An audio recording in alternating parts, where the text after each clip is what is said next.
In this lecture, you'll learn about how to make the most of the course.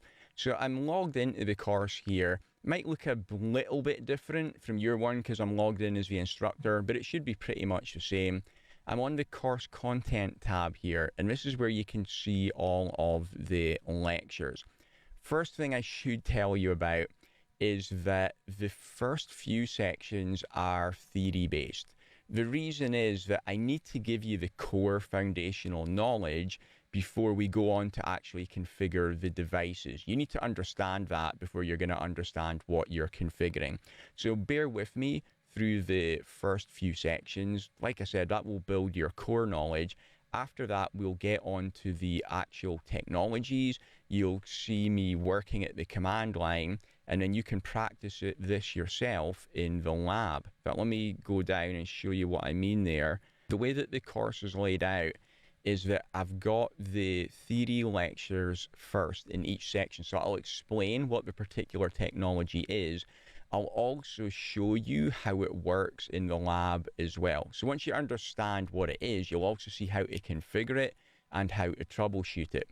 So watch the videos first, and then you'll see at the end of every section that I've got a configuration lab. These are lab exercises for you to actually do. So what you'll find in those lectures is there's a couple of PDFs.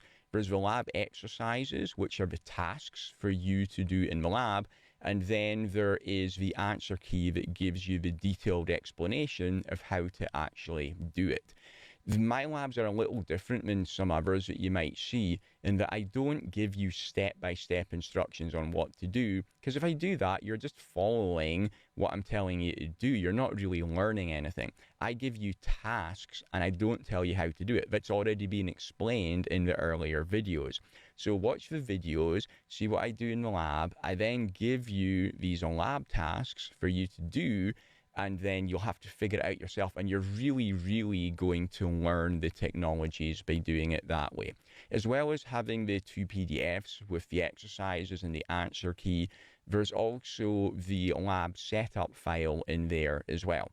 In the next section, I'll show you how to set up the lab. You can run the lab for free on your laptop. It uses Packet Tracer, and in the next section I'm going to show you step by step how to install it and how to configure it on your laptop, so you'll be able to get up and running with the labs in around 10 or 15 minutes, pretty much immediately. Okay, so that's how to do the course. Do all the lectures from start to finish, watch the videos first just as it's laid out, and then do the lab exercises as well, and that way you're going to get a really solid, deep understanding of the technologies, and you're also going to build the practical hands-on skills so that you can configure and troubleshoot it as well. Okay, another thing to tell you in here as well, that notice for all of the theory lectures, there's also a downloadable PDF here as well.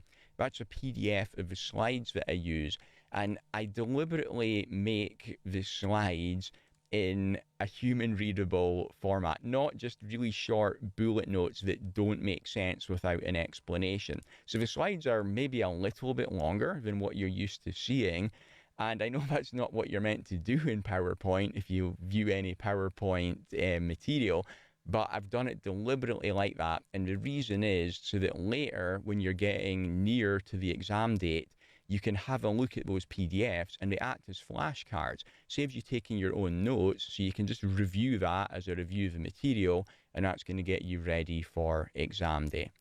Okay, so that was everything about how to go through the course. One other thing to tell you here is there's also other additional material on my blog. That is here at the FLACBox blog. So if you come in here and then go to tutorials and go to the Cisco training videos section, you'll see I've got loads of extra material in there. A lot of it is similar videos to what I have in the course, but this also includes a text description which gives you even more detail. I also have a whole heap of other free resources on my blog as well, free training courses, free resources. I'll be adding new Cisco resources in here as well. So have a look at the blog every once in a while and get those extra free resources to help you through the course. Okay, the very last thing for me to point out to you is to come down here to the last section in the course where I tell you the practice tests I recommend to give you the best chance of passing on your first try.